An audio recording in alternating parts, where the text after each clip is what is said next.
Hi everybody, welcome in. Let's talk about becoming the boss after spending decades at the bedside. I'm not the boss, but I am in nurse management. I am a leader, and I would love to talk about that to you. I spent decades at the bedside before stepping into leadership. I've talked about that a little bit before. I've always kind of shied away from leadership. And the one thing that I've learned about being in leadership is that it does not stop you from being at the bedside. It doesn't matter if I'm in an office or, I have a title or I have meetings, I have metrics, I have things I have to do, documentation to review. I am still a nurse and I am still sometimes covering shifts. I'm still seeing patients and I'm still at the bedside. And I think that the thing that I would say is that despite becoming a leader, I'm still a nurse at the end of the day. We're still nurses underneath it all. So before I go any further, I would just like to say that if you like what you see here, then I ask that you like, subscribe, and follow for more. And if you think it would help somebody, please share. And everything that I say here is just my opinion. It's just my experience. It doesn't replace the advice of an MD, and take what resonates with you and leave what doesn't, as the psychics say. So becoming a boss, a leader, after decades at the bedside has really changed the way that I see bedside nursing and management. It gives you a different perspective, and I'd love to talk about that. Suddenly I'm the adult in the room, that I think is something that I avoided for many years, is being the adult that people are looking to. For years, I was the employee wondering why certain decisions were being made by management. I was. And suddenly I became the person who is making those decisions. And so it certainly becomes real to you that the people who you are managing don't see the 10 or 15 things that happened before you came to the decision you came to and had to make that choice.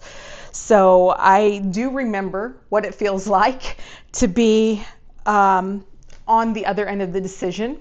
And I know how that can feel like it doesn't make sense at the bedside. I do.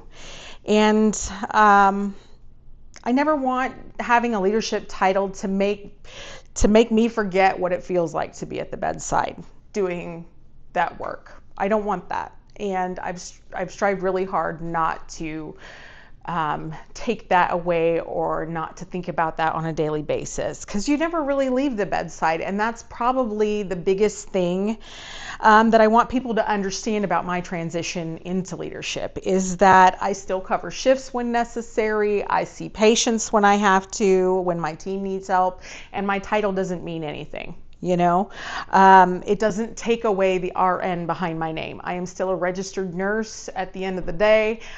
Whether I have director behind my name, I am still a registered nurse every day, all day long.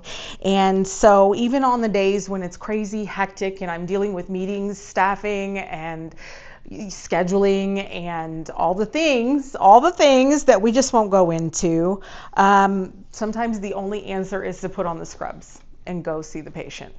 That is sometimes the answer that I have. So leadership didn't replace bedside nursing. It just added another layer of responsibility to being a nurse. But I will tell you that staffing looks very different from this side. At the bedside, short staffing can feel like, why doesn't management do something about this? Right? You feel that when you're at the bedside. Why isn't this changing? Why won't you do something different? But from a leadership standpoint, sometimes you've called everyone, arranged schedules and assignments, and asked for help, and there is nothing else that can be done. Sometimes there is nothing else that I can grab from. There's nowhere else to pull from. There's nothing. And of course, that means jumping in myself sometimes, but it's also taught me that constantly rescuing the schedule is not sustainable. It's not sustainable for me, because then you get a very burned out leader who isn't leading. I can help, but I can't rescue every time. And that is something that I've really struggled with, because I want to fix things. I'm a fixer. Being willing to help your staff matters. I believe that you should be willing to do what you're asking of your staff. So I never want my team to think that a task is beneath me, that I'm not capable of doing it. that I wouldn't do what I'm asking you to do. But at the same time, if I fix every single hole in the schedule and I fix all of the problems, then again, we still have the same staffing problem. And now I'm exhausted too. So leadership means learning when my team genuinely needs me, and also standing beside them, and then learning when I need to step back and let them figure it out for themselves, which is challenging. It's challenging, but I think that as a leader, you have to be able to encourage your staff to think critically as well. Because sometimes it's just a matter of moving pieces and figuring out how to make something work together. And that's just as important. And so the balance of that is really a lot harder than I thought it would be. And maybe it's not harder than I thought it would be, because I've kind of shied away from it for many years for this very reason. Accountability feels different when you've done the job. I think that makes it hard for me because I have been the nurse at the bedside, so I understand how it feels. It's difficult to give coaching to people and to hold people accountable when you know how hard their job is, when you know what they're dealing with. Because I understand being overwhelmed. I understand, getting behind, and I understand having a terrible day. I do. But understanding why something happened doesn't mean that I can always ignore it. Patients still deserve safe care. Coworkers deserve reliability. And documentation and standards still matter. Even though I understand, all of those things are still important. And sometimes leadership means caring about someone and holding them accountable at the same time. And that is one of the hardest things that I've had to learn in stepping into leadership. Sometimes every option sucks. Sometimes every option is not going to feel good. And I think that's one of the things that I didn't fully appreciate when I was at the bedside, is that sometimes there's no good answer. Sometimes there's bad, worse, and which choice is going to cause the least harm. And, being in leadership is not always finding a perfect solution. Sometimes, it's making the least bad decision and owning it and accepting that somebody is not going to be happy with me. Not everybody is going to like me in this role.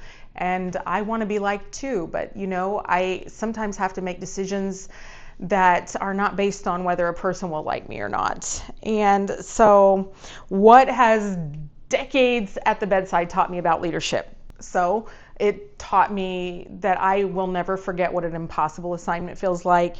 It's taught me that I will never forget what it feels like to feel like nobody hears you, that you need help and nobody's listening. I get that, and I promise you I'm listening. And don't ask people to do things that you can't do or wouldn't be willing to do yourself. Listen when the CNA says something isn't right. 100%. Preach that, because your CNA are your eyes and ears, and they're so important to what you're doing. And listen to your nurses when they tell you something isn't safe.